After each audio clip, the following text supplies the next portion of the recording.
Welcome to the Transform Your Mind radio hour and podcast, the number one self-improvement podcast for women in the world. This is life coach Myrna Young, and in my book, Out of the Snares, a story of hope and encouragement, I share my journey from being born in poverty in Guyana to having abundance in America. And I did it by being committed to Kenai, which is constant and never-ending improvement every day. Looking for personal growth? Let's do it. Each week, I bring you guests and one-on-one coaching sessions to help you transform your mind so that you can transform your life. Welcome back to the Transform Your Mind to Transform Your Life radio, podcast, and television show. I'm your host, life coach Myrna Young, and sitting in the guest chair today is Dr. Frank L. Douglas. Dr. Douglas and I are going to be talking on the topic, applying a productive process to reduce personal pain from systemic discrimination. Welcome, Dr. Frank. Thank you. It's a pleasure to be here. Yes. And I'm so psyched for this interview. Well, we'll get to that in a minute. Let me just share a brief introduction to Dr. Douglas. Frank L. Douglas, PhD, MD, is the founder and CEO of Safe Haven Dialogues.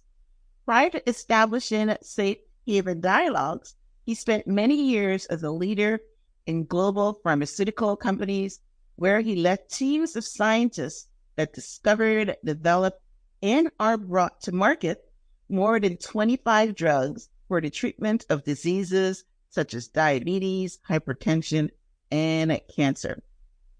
In 2018, he published his memoirs entitled Defining Moments of a Free Man from a Black String. In his memoirs, Dr. Douglas describes his childhood growing up in poor circumstances in Guyana and the transition to dealing with racism in academia and industry in the United States. He was the first Black to be a member of the board management of a global pharmaceutical company. He has received many awards, including the Black History Makers Award in 2007 and the University of West Indies Luminary Award. He performed his residency in internal medicine at the Johns Hopkins Hospital and a fellowship in neuroendocrinology, I said that word, at the National Institute of Health. All right, well, you guys have been listening to my podcast. It starts off by saying, I was born in Guyana and I grew up poor. But what makes this interview so fascinating is Dr. Douglas seems to have the same trajectory of his life story as that of my dad.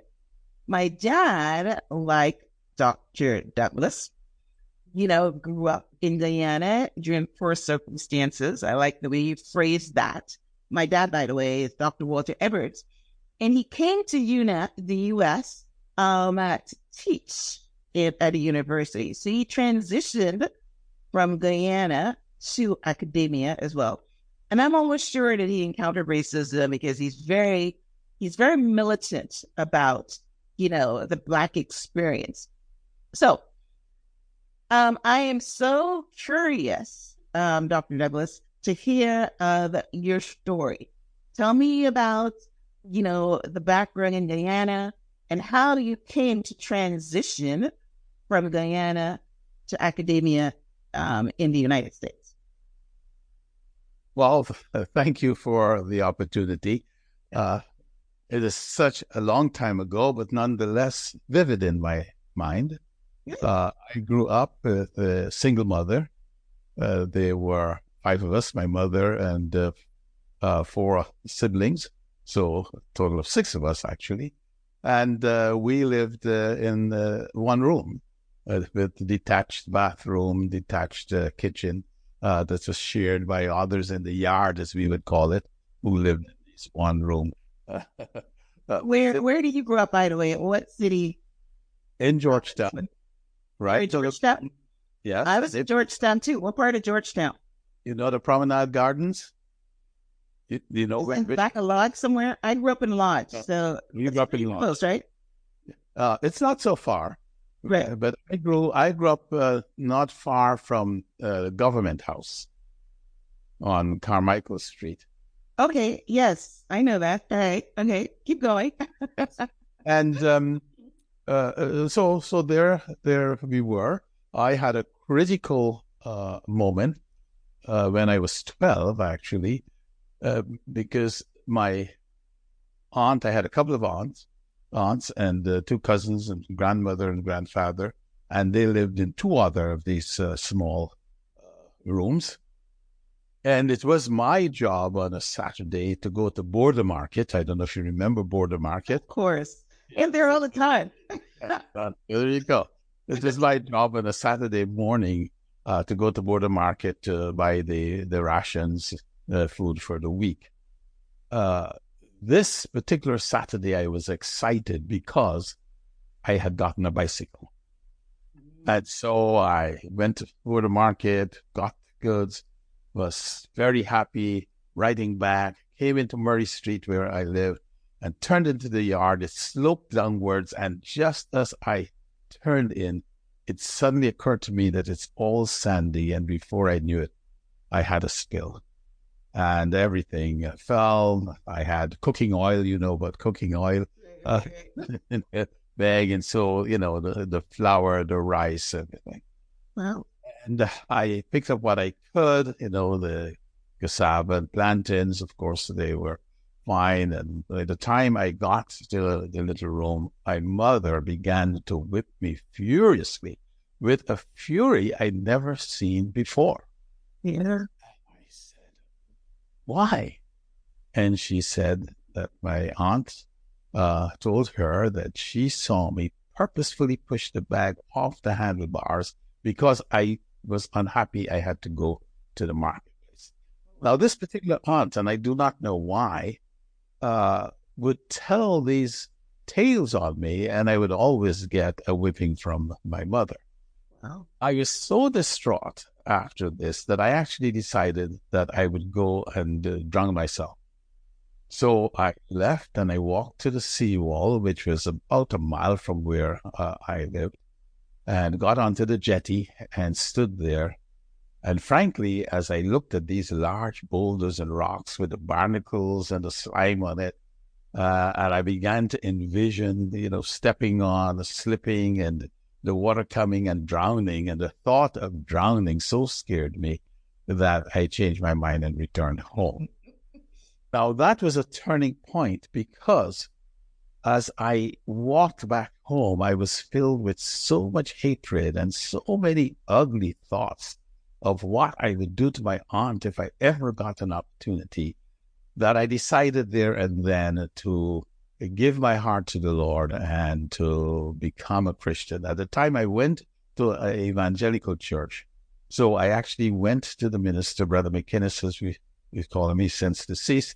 And that was the turning point in my life, because thereafter, I became a model student, a top student. In fact, at age 14, there's an exam we have in Guyana at that time. The exams were all done either with London or Oxford or Cambridge. You went on a particular day or 2 days, took the exams, they sent. Well, there were 2 exams. I took one at 10, which was common entrance. Yeah, and the other was GCE. So which one did you talk about? Well, before the GCE, there were actually a number of them around that age of 16, 17, 15, 16, 17. One was called College of Preceptors, which was a pre-exam either to the GCE or the Senior Cambridge, which was the same level as the GCE. And the high school that I went to took the Senior Cambridge. So it turns out that if you did well at a Senior Cambridge and you were 15 or younger, you got and I think the top 5 students got a scholarship to go to Queens or Bishops. If you didn't get in at... I remember that. I wanted to go to Queens or Bishops. I ended up at Christ Church. But anyway, yes. I actually went to Christ Church Elementary School. Look at that. And I live not far from Christ Church. So you went to Christ Church? Yeah, I went to Christ Church, right. No, I actually gained the first place in both of these exams. Wow. And got a scholarship to go to Queens College. So I went to Queens College. Wow.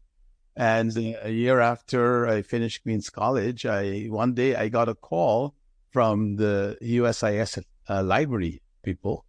And I showed up and they said, you have been awarded a Fulbright scholarship to go to America and study. Now, as you well know, most of us, if we didn't get a scholarship to go abroad and study, because at that time we did not have University of Guyana, that came about 3 or 4 years after I left. If you didn't, you worked a few years, saved some money, then you went abroad and studied. So I had started working in this one. And that's how I came to America on a Fulbright scholarship. You came very early. You said 18? Actually, I was 20 because I worked a couple of years. Yes. Okay. And then I finished Queens College. I worked a year and a half. Yeah. Okay. Well, that's beautiful. So let me circle back. So you said that when you decided to give your life to the Lord, somehow that equated to you being a better student. Bridge the gap there. How did those two things connect? It suddenly focused me. In fact, I actually became a boy preacher. It focused me. I started paying attention to schoolwork, paying attention to the Bible. I mean, at that time, actually, they used to have something called Youth for Christ, and the high schools would compete. And I was actually the champion quizzer with Bible quiz. I was the champion quizzer because I would spend time just learning verses, etc. Similarly, in fact, what actually happened when I went to high school, and the way I ended up going to high school, was a very good friend of my mother. I was 12, too old now for another shot at the common entrance, which means I would have had to stay in the sixth grade, it was, for 3 years until I became 15 or 16 to take school leaving exams. This friend came to my mother and said, this does not make sense to have, this boy just sitting there. He's a bright little boy. I will pay for him to go to high school, because to go to the high school, you either got a scholarship or you had to pay. Right. Yeah. And so that's how I ended up going to high school. And as it turned out, I did so well the very first year that the principal, very lovely man, great man, he offered me a scholarship for the rest of the time. Did you know that it typically takes most podcasters 10 to 15 hours to edit a 1-hour show? And that does not include show notes and transcripts. One of the best things I ever did was to start this podcast. It's led to many life-changing conversations and the amazing community of mindset fans that's formed around it. But it took up a lot of my time in post-production. That is, until I found Ali2 podcasting software. If you head over to blog.myhelps.us/Ali2, that's ALITU, you'll find a great little web app designed to make processing, editing, and publishing your podcast super easy. Ali2 lets you record, edit, and host your podcast with one tool.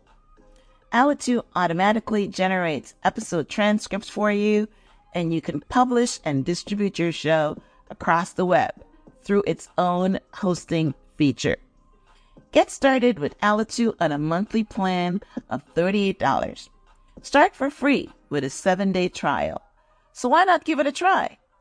Head over to blog.myhelps.us/Ali2 to get started. That's the podcast show page /ALITU.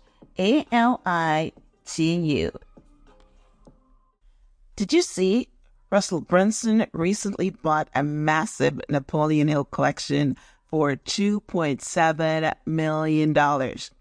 Photos, old letters, first edition books, and multiple unpublished, never before seen works and manuscripts from the typewriter of Napoleon Hill. And if you know Russell, he couldn't keep this stuff to himself. In fact, he filmed an entire documentary on how this collection came into his possession.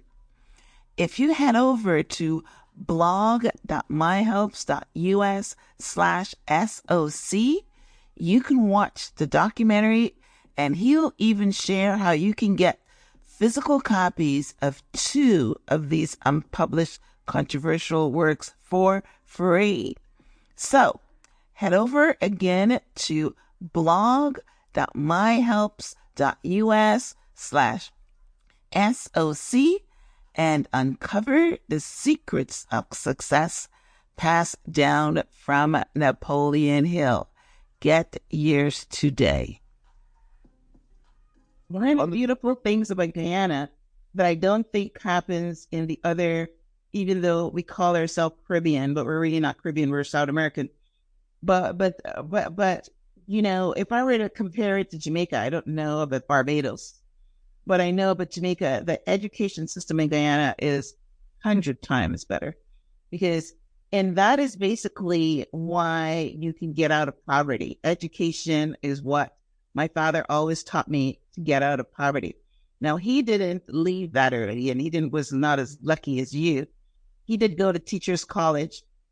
And I'm not sure what his story is. I've asked him, how did he get to come to the United States? But when he came to the United States, he came as a teacher at Wayne State University, and he's still there. He must have come, I don't know. I think I was 16. So he had to come in maybe, the 70s, right? He came in the 70s, and like I mentioned, my dad is 82, and he's still teaching at Wayne State University. He's now the assistant dean and getting ready to retire. But yeah, so that is amazing with parallels. And of course, he had kids and everything before he left. So he had me and a couple others. But yeah, so I just wanted to understand that. Now, when I went to school, we only had the 2 exams. We had the common entrance, which I took at 10 and passed. And then, you know, in my day, if you fail the common entrance and you had to stay in school, let's say you took it at 10, I think you couldn't do the GC again until you're 16. So you're right. There's just wasted time there. You said 3 years, you know, according to me. But you can take the common entrance all the way until 12. So let's say you took it at 12 and you failed, then you got to wait until you're 15 or 16, I think, in order for you to take the GC. But my dad went to Oxford to get his PhD. Mm-hmm. Don't even know how that happened. Maybe I need to bring him on my show. Yeah, no, you should. Yeah, but he got his PhD in London, and obviously it was a scholarship of some sort. Yeah, so, all right.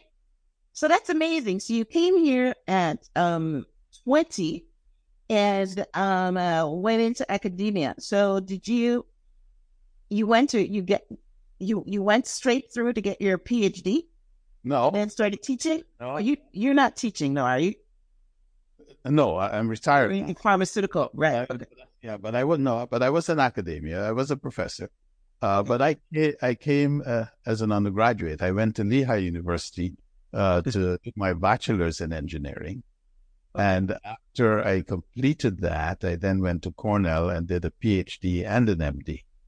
And this was after the MD. As a matter of fact, after my MD and fellowship in that neuroendocrinology that you said so well, I actually I was an assistant professor of medicine and in charge of hypertension at the University of Chicago, Pritzker School of Medicine.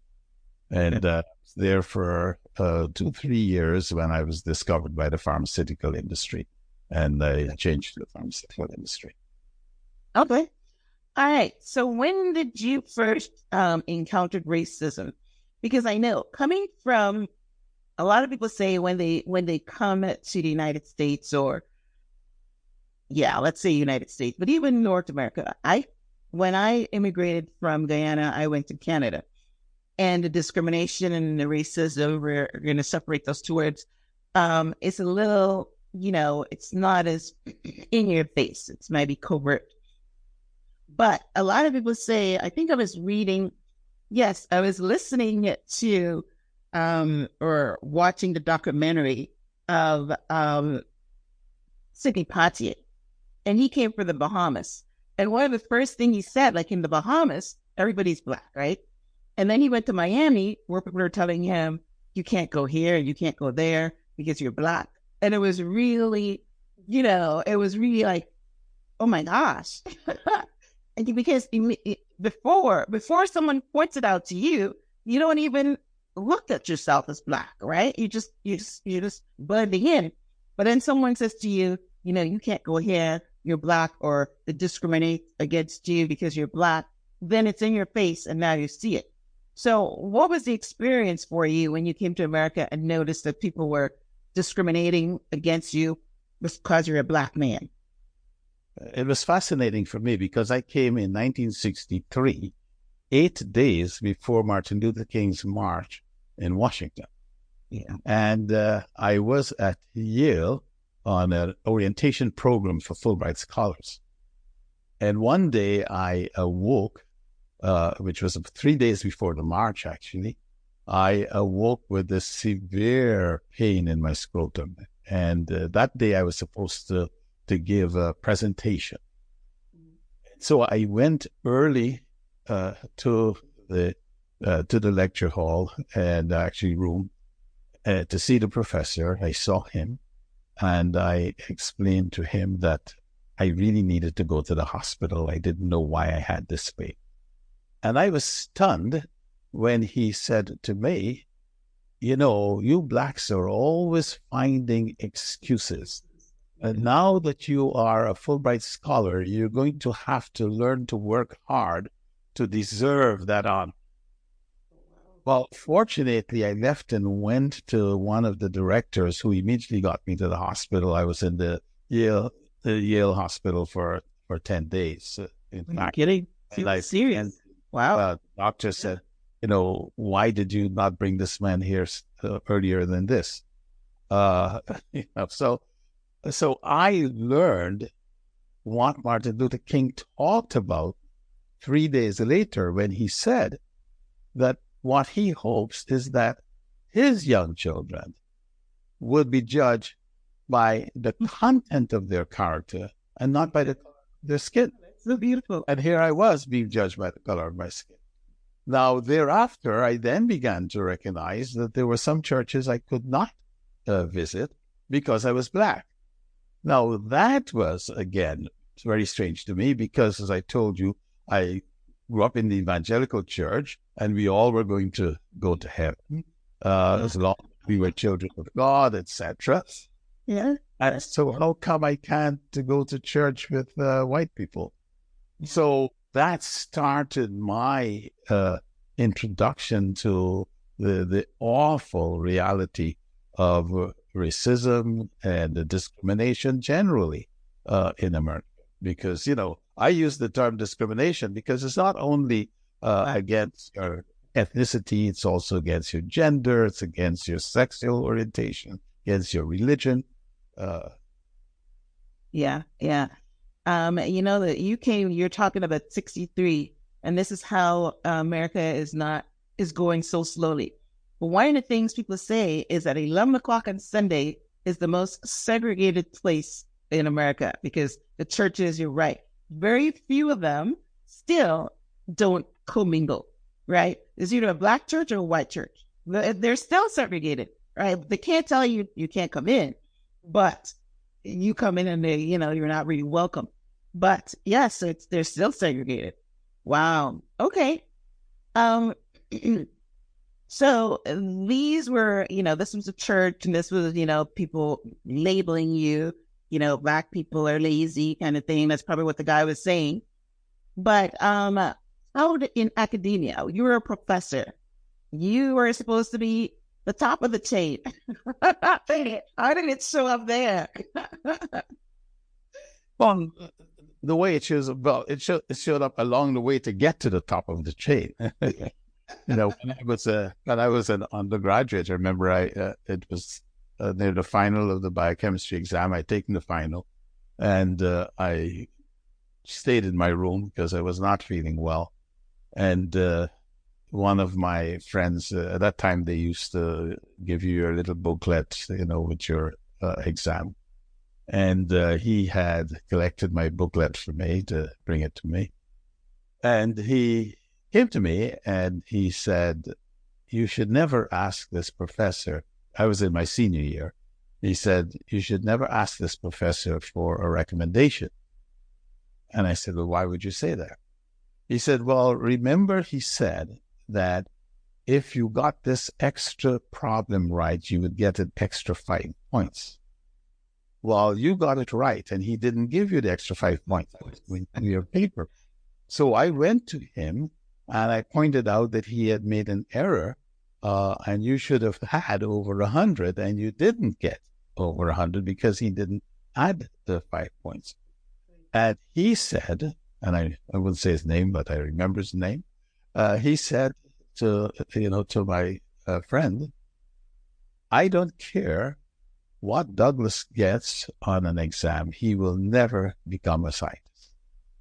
You would never become what? A scientist. Oh, wow. Yeah. I was a chemistry major. Wow. And so he warned me, he said, "Do not ever ask him for a recommendation." Wow. But prior to that, I had a couple of episodes where I was given a lower grade than I had actually earned. And when I challenged the professors to understand why, I never got a good answer. One said some behavioral type. You're getting into some muddy waters here. Yes, the discrimination of the Black man is probably the biggest discrimination in the United States. So, you're getting, obviously you talk about it in your book, which is beautifully titled. So that's amazing. So why is it that you are so concerned about systemic discrimination? I like that word systemic because my pastor always preaches on it. Systemic discrimination, systemic racism, systemic. And from what he teaches, systemic comes from the top down, like from the government. Is that the way you were looking at it too? Yes. And also, it's around for such a long time and has become such a habit that it's in the body system, and much of it becomes unconscious. So you have these unconscious biases, which you use to discriminate and you're not even aware. If I may, I'd like to give you an example of this, which is one of the reasons actually why I'm so passionate about doing whatever I can to help. When I completed my PhD, I was hired by Xerox. And for about 3 months, I could not get on a very good project. I would discuss with my boss, he would explain. And then one day, a young white man joined the group. And within 1 week, he was placed on the most exciting project in research and development in Xerox at the time. I went to see my manager and he began the usual excuses. And suddenly I said to him, "Steve, don't think of me as though I'm Frank. Think of me as though I am Bob." And I was literally stunned to see the recognition in his face as he looked at me and he said, "You are right. Bob has only been here a week and I've put him on the artery project." Well, I was furious. I made it out of his office. I ran down to the office of the senior vice president to give him yet another example of how I was being discriminated against. Now, a couple of years later, I thought about that incident. and realized a couple of things that I had missed. One of them was this senior vice president had hired 3 young Black PhDs that summer to join the one sole Black PhD that Xerox had at that time. So it probably was more important to him that Frank Douglas would do well than it was to Frank Douglas. The second thing I missed is what I call what was my desired outcome. My desired outcome was not for the senior vice president to go and have tough words with my boss. It was to get a good project. So had I reframed the question and had I said, Dr. Tribus, could you help my boss to find me a good project? I might have retired from Xerox. Because one, that was in his sphere of influence. Can you imagine the senior vice president going to my bosses 3 levels down and simply saying, why don't you find a man a good project? Would have been done like yesterday. Okay. Yeah. So I missed that. And the second thing I missed is my desired outcome was to get a good project.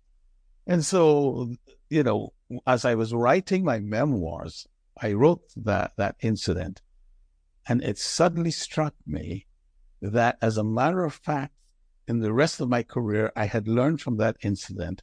And what I often did when I was faced with discrimination issues is I reframed the problem.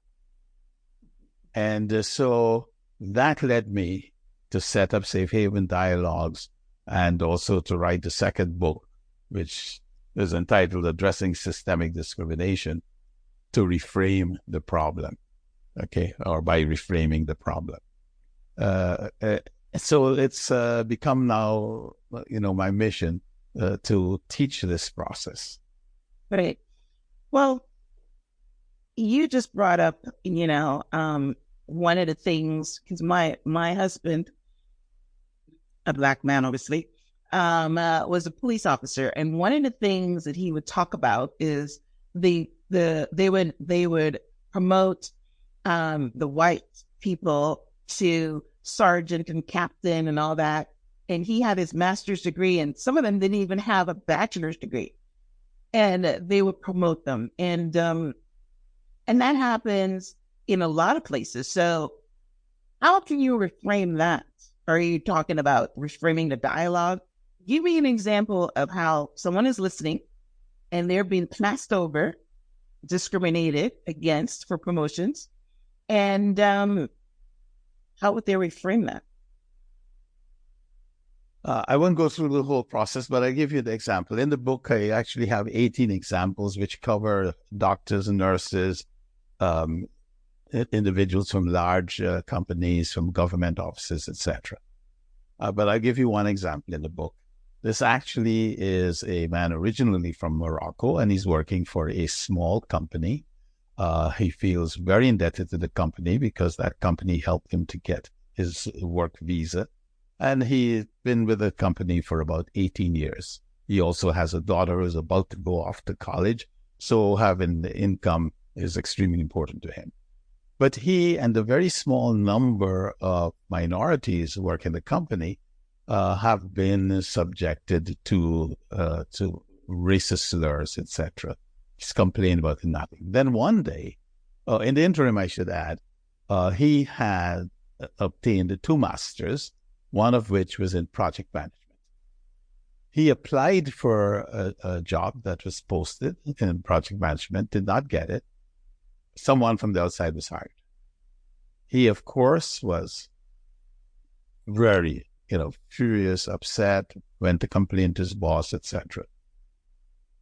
The new man was not that strong in project management, and his boss asked him to help the new man in project management. Wow. One of the things which we do, when we interview such individuals, we ask them what is their desired outcome. And one of his desired outcomes, he had outcomes like he wants the company to have no discrimination, was one of the outcomes. And one of the things we do is to determine, is it realistic, or is it realistic to occur within a reasonable time frame, etc. But one of them was to be recognized for his achievements and to be valued for it. So in the discussion, as we are looking at what we call what's a better problem to solve, we ask the question, what's your point of influence? And we got him to understand that his point of influence was the one which actually was most upsetting. Namely, his boss had asked him to help the new man. So what if you went to the job, right? It happens all the time, all the time. It does, and we have a number of such cases. Yes. We said to him, what if you went to your boss and did the following? And tell your boss that you would like to offer, no charge, lessons in project management to any of your co-workers who would like to do that. Do you think any of them would sign up? He said, yes, it's an issue, all the time, project management. I said, well, you want to be recognized. Your boss actually has recognized you. It's not in a way you want to be recognized. Your boss has recognized you for your achievement by asking you to. Right. Now, if you go and ask your boss and he says yes, and you start training the others, you suddenly have elevated yourself and how you're being seen. And now you have gathered allies, okay, to yourself. And now you can say to your boss, it would be really very helpful for the spirit of the group and for working well together if people respected each other and did not call each other, these stereotypical names. Then you can have that discussion. And then there are other discussions that you can have, which we go into. But that's the reframing. You reframe it from, okay, I have been passed over to, I would like to use that which I have to make the team better. That's good. That's good. Yes. But a lot of people just doing their angry and hate and all that stuff. You're right. You're saying to reframe it. And, but in order for you to reframe it, you've got to understand it's systemic. You got to understand, and you've got to be able to work with the system. And you're right. Anything, even your marriage, if you reframe it, it's going to work better for you. But a lot of times when somebody does you wrong, your emotions get in the way, and you don't handle the problem properly because you're all hot-headed and angry. Right. In fact, the feedback that we're getting, and in September, actually, I'll be doing a workshop for a group of directors who approached me and said, look, we don't think we have a discrimination problem, but we have a lot of conflicts. And as we read your book and we read some of the cases, we think your process could be used for conflict resolution. Would you be willing to do a workshop? So I said, well, send me 2 or 3 cases and let me look at it and let me put it in the format. Probably have to use different words, but use the same format and then send it back to you and see if it makes sense. And so we're going to have a workshop. I also got a testimonial from 2 people, actually. One is an associate vice president at the university, and I was doing a book signing at that university. And she came up to me and said, I use your method of reframing in my staff meeting where I had a problem with a couple of individuals who were having real difficulty. And it really worked. Yeah. And talking about the marriage situation, yes. I have a former student of mine when I was at MIT who sent me this letter telling me that she used the reframing approach to solve a family issue. And now they're all happy about it. I told you. It is amazing. I mean, I know it can work anywhere because, yes, you're dealing with your husband, you're dealing with your family members, you're dealing with your friends, you're dealing with coworkers. These are all people. Now, when you're dealing with racism or discrimination from your boss, or from companies, then to me, it's even harder there. But you can reframe all the time in interpersonal situations. The trick, if you like, in the organization, in the company, and we talk about finding a better problem to solve to help you to get to your desired outcome. So you have to be clear about the desired outcome. Okay. Now, a better problem to solve is a problem whose solution not only satisfies or helps you to get to your desired outcome, but makes your team better. So it's not only good for you, it's good for your team. Yes. And you find that, and you go to have a dialogue with your boss, instead of your boss being very defensive that, you're going to talk about how you're being discriminated against, is that the discussion is, here, I have an idea how I and the team could do better. And you have that discussion. And your boss will get the aha. But then you could say, and and if we did this and the team is being more productive, I too would become more productive, and it would solve this problem that I have. Yeah. It's a different dialogue altogether, but the focus is the aggrieved, we like to use the term, the aggrieved individual becoming motivated and improving the productivity of their team. Because not only are they motivated, but team members are also motivated. I like that. And the example you give of training someone is actually a very good one. Or, when I was in the corporate world, they were saying that you can also volunteer for extra work and volunteer to do extra things so that, people can see what you're capable of. And you're right, solving a bigger problem. So, yeah. So what happens if you've done all that?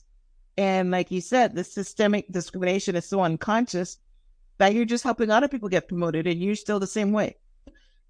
Well, no, then you have to address it. See, one of the things that happens is that people don't address it because, one, they are very angry, appropriately so. So they can't have the type of dialogue in which their manager would listen, etc. Okay, so this helps them to have that dialogue. We empower them in a real sense to have that dialogue. And the system starts off with helping them to be clear on their desired outcome, helping them to understand from a viewpoint of inclusion and equity the issues in their environment and the issues in their situation, so that they understand those. And we actually plot what we call our equity, inclusion, culture matrix, because equity and inclusion really drive the culture and subcultures in organizations. Mm-hmm. So if you understand that, people are not feeling they belong, are not being recognized, are not being included. And if you recognize the things that are happening to them that they're experiencing, and you can identify it, or the systems, how are people promoted? How are people recognized? What are the prospects for an individual? Are there privileged groups, etc.? That's on the equity side. Mm-hmm. And you do that and you plot a matrix and you see where that individual is in that matrix, just the typical 2x2 matrix with 4 quadrants. Then you can ask the question, where are your points of influence that could help you to find a better problem to solve to get to your desired outcome? So it's all working together, right? Yeah, but the reason for the process is we cannot expect something that has been around for ages, that have become systemic part of the system, in which often well-meaning individuals are not even aware that they're doing it. There are many who are You're telling me that they're not aware that there's a black man that could do, or a female, or a Latino, or whatever discrimination that could do the job better, but you give it to the white male or the white person. You're telling me that they're not aware of that? I'm telling you that there are cases. No, I'm telling you there are cases where they are aware that that person may be able to do it as well as, but not better. And the reason is they're accustomed to seeing the white male do it. So all of their experience tells them that the white male will be able to do it. They feel they're taking a risk when a black person does it, and the first one will do it, or a female will do it. One of the things, and I had the opportunity of sitting in the C-suite, being on the board of management, and we would have these discussions, our succession planning, where we would, as you know, you've been in the corporate world, so we have individuals, we will discuss them, what's their potential for rising up in the organization, how long would it take them to get to a certain point, what would they need to get there. And every so often I would make the observation that when it is a white male who has deficits, the discussion is, well, could we get him a personal coach? Or could we perhaps have him run a small group for a short time, get his sea legs, and then give him the large group? We are prepared to allow that person to fail. When it comes to a woman, and in my case, it was mainly women because there were very, very few minorities, unfortunately. When it came to women, they had to be already doing the job before you would even consider them as a potential candidate. Yeah. We're bringing up. Additionally, the question you had, you first faced with it, I was, convinced that this was just intentional. As I got to know some of my colleagues extremely well and had discussions and and this is one of the things of the Xerox episode, was to see the recognition come in his face, which told me that although he was doing this, he didn't even recognize he was doing it. Yes. And so they are those individuals whom, when they recognize, then they alter behavior. There are others, however, who know that that's what they're doing, that's what they intend to do. You have a different dialogue with them. Right. One of the first interviews I had on my show years ago was this guy that was telling me that people actually believed that the black person is not intellectually as superior as the white man. So when you just said that they never even consider that, the black person or the woman can do better than a white male, and it's very deep in their subconscious that they feel that way, then yes, I see that we've got to start digging the ditch, showing, I'm on Instagram and I'm in the social media, and everybody is always celebrating first black woman, first black man, first black whatever. And I'm thinking we're in 2023. Why are we still having first? And that's because, people didn't think that we had the capability of doing it. So yes, they know that the black person has the capability of strength and athletic performance and those things because, more than 50% of the athletes are like black, right? But as far as our intellectual capacity, maybe they don't feel that we're there.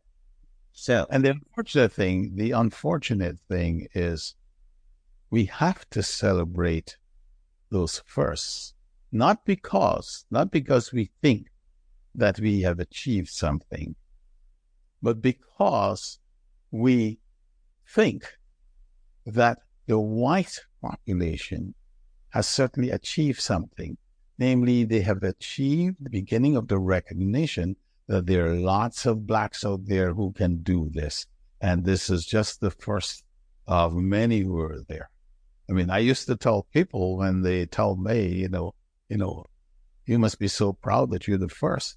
I said, no, I went to school with people who were as capable, if not more capable than I am.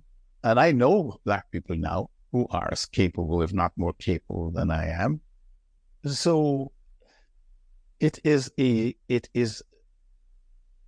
something that is difficult for me to celebrate.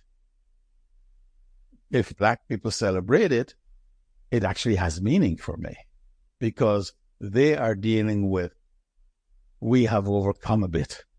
Yeah. And I have been a part of that. That I can celebrate.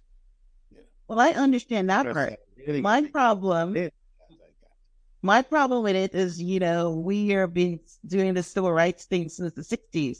Why is it that we're still getting the first black person to do this and the first black person to do this in the 2023? I have no problem celebrating, right? I'm just thinking it's ridiculous. Well, it's worse. I was asked a question on a podcast, as a matter of fact. Since I came in 63 and now, what do I think about America? And I said, when I came in 63, I was aghast because in Guyana, America was, this place, was honey flowing and people were very rational and made rational decisions, etc. And I came and there's racism and people are irrational. And then I said, and then Jim Jones happened. Yeah. So there's cultism in America, and where do they take the cults? They take it to Guyana, the Jim Jones situation. So for me, this was just incredible. However, I lived through the 60s and the 70s and saw the improvements, the 60s and the 70s. Today, however, in my view, it is worse than it was in the 60s for the following reason.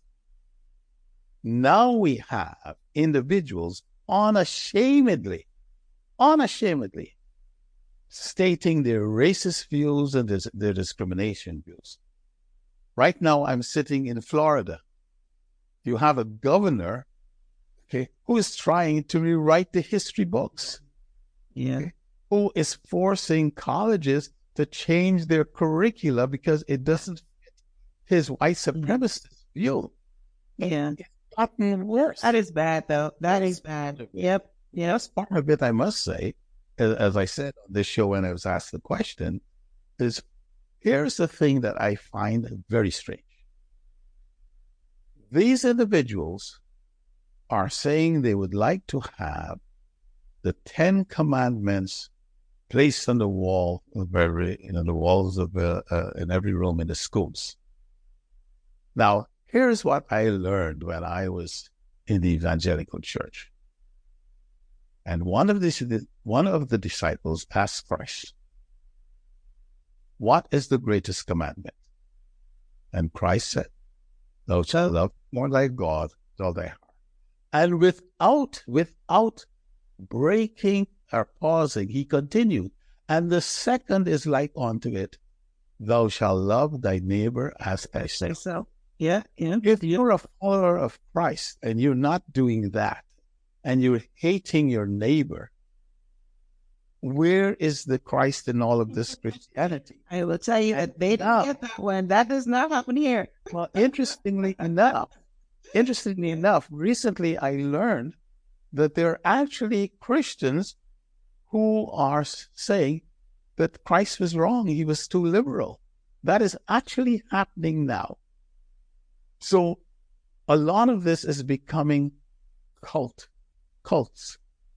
And that to me it's hard for me to believe because I grew up looking at America as, I know. And, yeah, when you're a third world country, and the brave everybody wants to come to America. It's still the land of, opportunity, and it's still the superpower, and still everybody wants to come here and all of that because, you know, if you can make it here, you can make it anywhere. That's the line in Pretty Woman.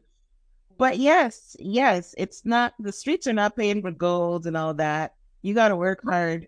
You got to put up with a lot of discrimination. You got to put, if you're not the, I think I was watching a movie the other day and the guy says, I should get the job because I'm a white male. Because now they're thinking that the white males are being discriminated against and all this. Did they not just not done affirmative action? I mean, it's really ridiculous, right? No, it's really very sad. And I guess one of the things when I came to America, I know the first few years when I was puzzled, I was so puzzled by all of this. I thought there would be the philosophers and the sociologists, okay, and the certain physicians and certain scientists and certain of the historians, and they were, and religious leaders, and they would get together and discuss these difficult issues that we have in the society and discuss them openly so that everybody could hear and understand the different views, etc. And very little or none of that is happening. So again, it makes me really, I think it's not happening because it is all the capitalists and the rich wants to get richer. So they don't care who they throw on, and who they throw on are the minorities, Black and the, you know, females, and if you're putting female in the minority, the, you know, Latinos, Black and brown people. Let's put it that way. So that's why they're not discussing it, because they're patting their pockets. Yes. All right. So this is an amazing conversation. I'm loving it. I'm loving it. You know, my husband keeps telling me a lot of times, oh, you're from Canada. You didn't see racism and you didn't see discrimination. And he is right. You know, I didn't come to the United States until I was 40. So, and I'm a female, right? So I wasn't soaked in it. But yeah, as a Black male, he sees it and he understands it. So your work is important because what it's doing, it's allowing us to, giving us the tools to play in this situation. And, you know, your concept of reframing, I mean, I'm sure it works more times than it doesn't. So yeah, so talk about your book. The title is amazing. It's called Defining Moments of a Free Man from a Black Stream. What does that mean? Interestingly enough, it's my name. It turns out that Frank is Celtic and means Freemason or Freeman, and Douglas is Scottish and means from a black stream. So, defining moment of the life of Frank Douglas. So I talk about the defining moments as a child growing up in Guyana, defining moments in the college and the university and medical school, and defining moments in academia and in industry. Yes. Well, I love it. I mean, and listen, you know, if you're going to, these days a title is so important. So I love the title, but I can understand the black stream part. Well, I tell you how I found this out. Okay. As I was working at Xerox. And, you know, this was the end of the 60s, 1970. I say actually 71. And at that time, you know, I had a large afro with big beard and wore the dashiki and sandals. And I used to collaborate with one lab, and one of the technicians in that lab was Scottish. So when I decided that I was to leave, and I was going to different individuals with whom I'd worked to say my goodbyes, etc. This Scotsman said, Dr. Douglas, do you know what your name means?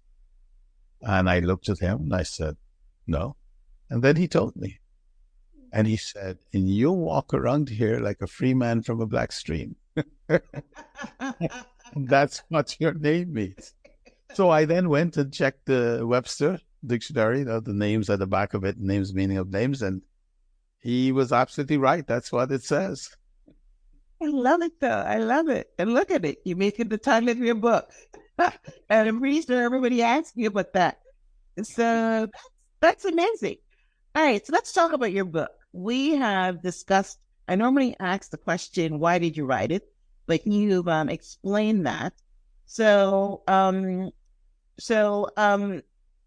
what do you want people to get out of it? I'm pretty sure the reframing is one of your top, resources. But I understand you have 3 principles. Do you want to share them now? Yes. Well, they're now 2 books. The first one, The Defining Moments of a Free Man from the Black Stream, are my memoirs, which cover from Guyana to, to at that time I had left MIT, but it covered a great part of my life. But during the writing of that book, as I told the story which I told you about Xerox, I recognized that, as a matter of fact, that the way I handled situations and challenges of discrimination is that I reframed. Now, in 2020, as we all were, I was riveted to the TV looking at the murder of George Floyd. And something occurred to me. Here were the onlookers doing everything they could to get Chauvin to take his knee off of George Floyd's neck without any success. But in all of this, there was one person who was suffering, who was being murdered. It was George Floyd. And I reflected back on discrimination in my experience, whether personally or helping others. And there was always an individual. And although we have these great programs of diversity, equity, inclusion, which bring sensitivity and try to get people to understand the microaggressions and the importance of microaggressions and sensitize managers, etc., we do very little for the aggrieved individual. So I set up the group in the September of 2020.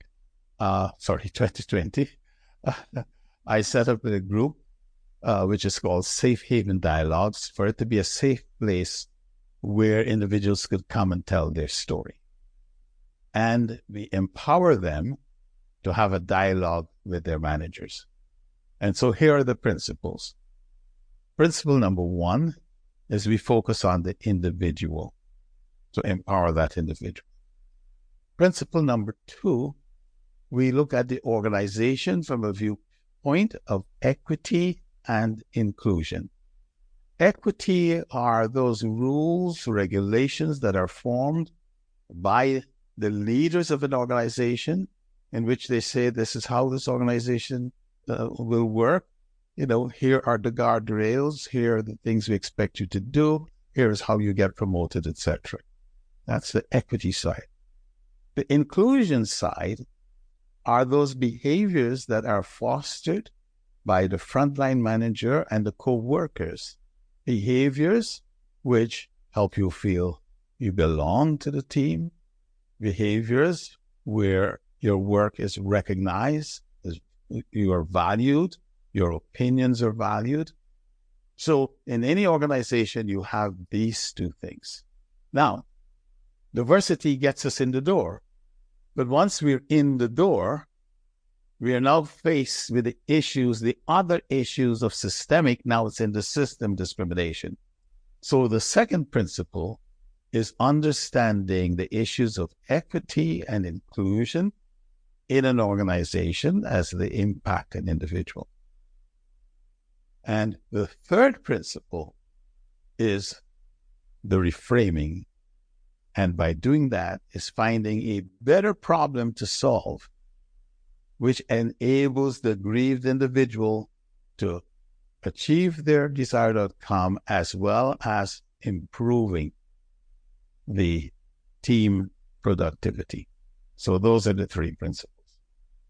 Yeah, that's awesome. Yes. Well, listen, you're doing good work. I saw on LinkedIn that you were also talking to Jack Canfield, which is top guy. So I'm glad that your work is getting recognized.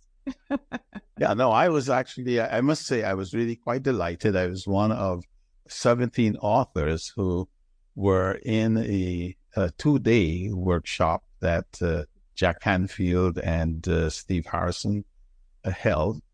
And what was powerful about that workshop is that we sent our book to them, way ahead of time.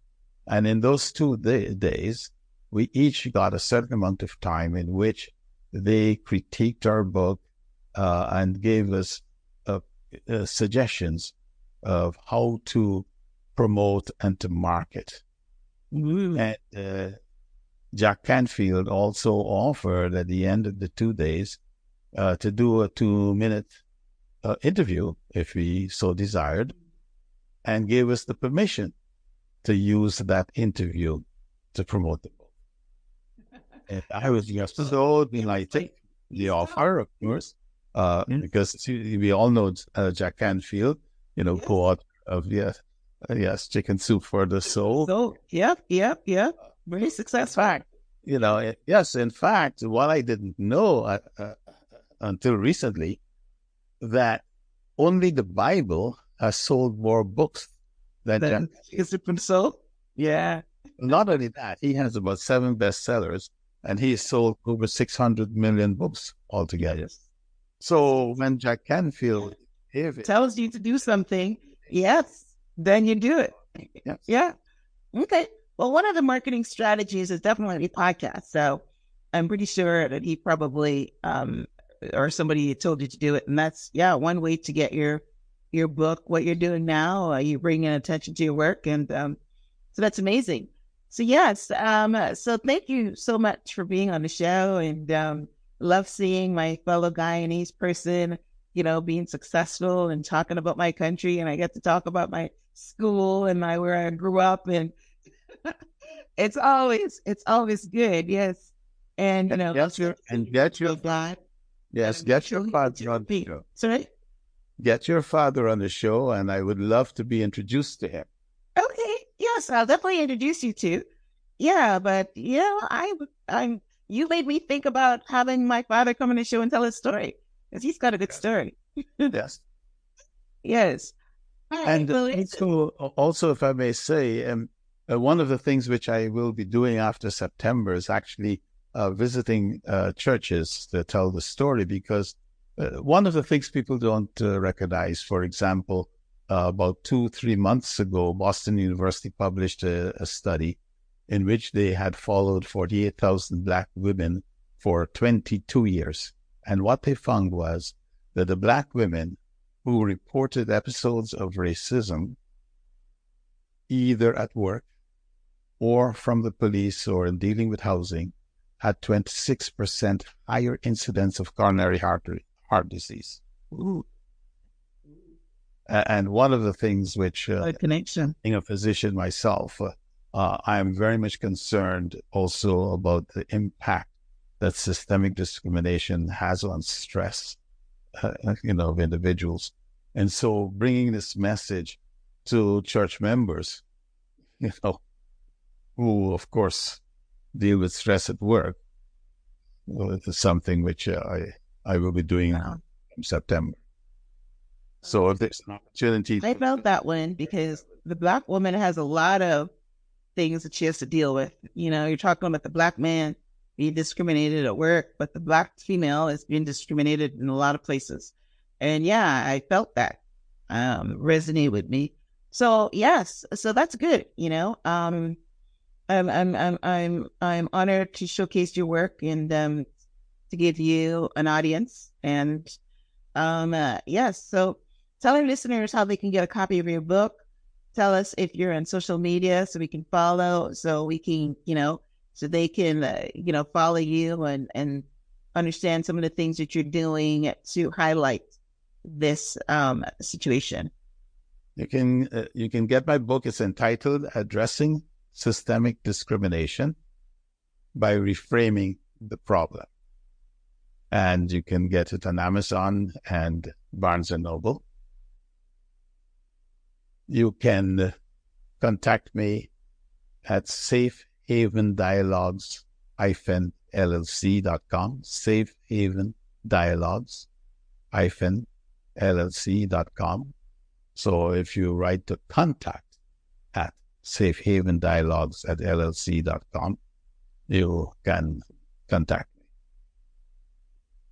Okay. All right. Well, I will add that information to our show notes. I will have a transcript of my conversation with Dr. Douglas on the show page, which is blog myhelp.us. And I will link out to his book and his website so that anybody that wants to connect with him will be able to do that. So, did I get something wrong here? Because I have your book called Defining Moments of a Free Man of a Black Stream. That's one book? And then that's one book. That's the first book.